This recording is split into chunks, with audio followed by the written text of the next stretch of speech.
मुट्ठी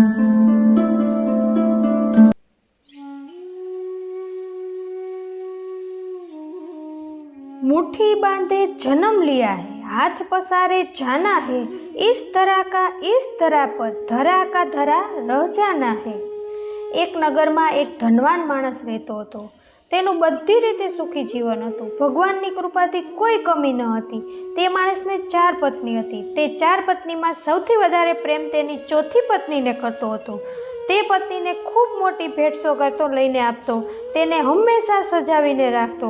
તે વ્યક્તિ તે પત્ની સાથે ખૂબ જ વધારે રહેતો, તેના માટે ખૂબ પૈસા વાપરતો। તે ત્રીજી પત્નીને પણ પ્રેમ કરતો હતો। ત્રીજી પત્ની તેના માટે ગર્વ હતી। ત્રીજી પત્ની તેની સાથે હોય ત્યારે તેને વધારે સન્માન મળતું હતું, પરંતુ હંમેશા તેને ભય લાગતો કે ત્રીજી પત્ની તેને છોડીને ન ચાલી જાય। તે તેની બીજી પત્નીને પણ પ્રેમ કરતો હતો। તેની બીજી પત્ની ખૂબ જ સમજણવાળી હતી।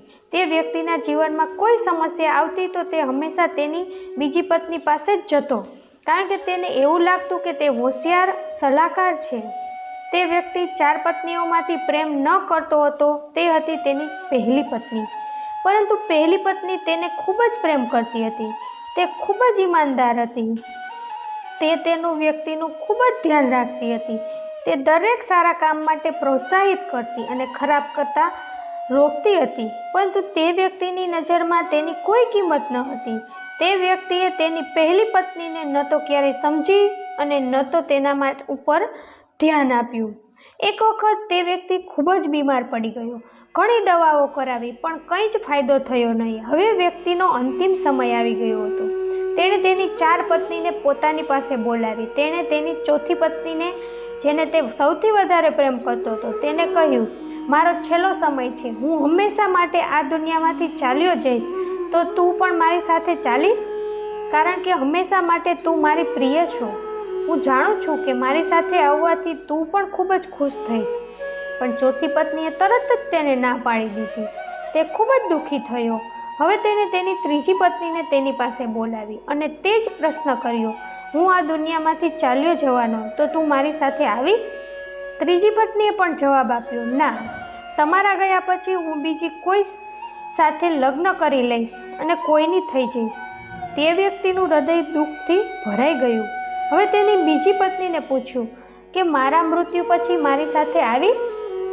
બીજી પત્નીએ જવાબ આપ્યો કે તમારા મૃત્યુથી મને વધારે દુઃખ થશે, તો પણ હું તમારી સાથે આવી શકીશ નહીં।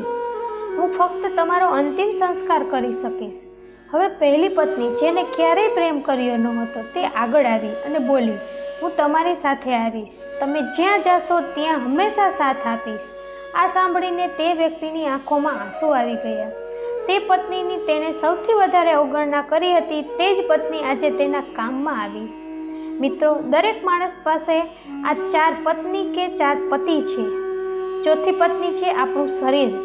તેને આપણે સૌથી વધારે પ્રેમ કરીએ છીએ। તેને શણગારવામાં ખૂબ સમય અને ધન ખર્ચ કરીએ છીએ, પરંતુ મરતી વખતે આપણું શરીર આપણી સાથે ક્યારેય આવવાનું નથી। ત્રીજી પત્ની છે આપણી સંપત્તિ।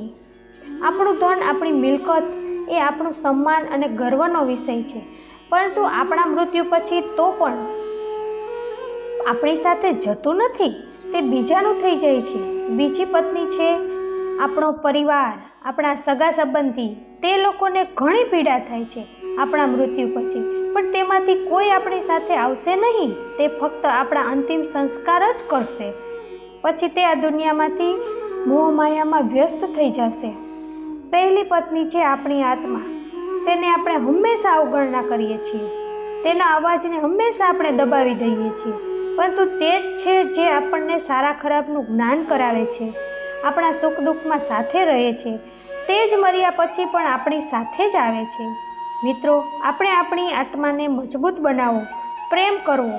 જો આપણને આપણી આત્મા સાથે પ્રેમ હશે તો આપણે કોઈ વિષયમાં ચિંતા કરવાની જરૂર નથી, કારણ કે તે જ આપણી સાચી ઓળખ છે। કોઈએ સાચી જ વાત કહી છે, किन सांसों का मैं एतबार करूं जो अंत में मेरा साथ छोड़ देगा, किस धन का मैं अहंकार करूं जो अंत में मेरे प्राणों को बचा न पाएगा, किस तन का मैं अहंकार करूं जो अंत में मेरी आत्मा के बोझ को उठा नहीं पाएगा। सही कर्म करे बंदे, क्योंकि ईश्वर की अदालत में वकालत नहीं होती और अगर सजा हो जाए तो जमानत नहीं होती। फरीथी મળીશું મિત્રો આવતા વિડીયોમાં। ત્યાં સુધી તમારું ધ્યાન રાખજો, હસતા રહેજો અને હંમેશા ખુશ રહેજો।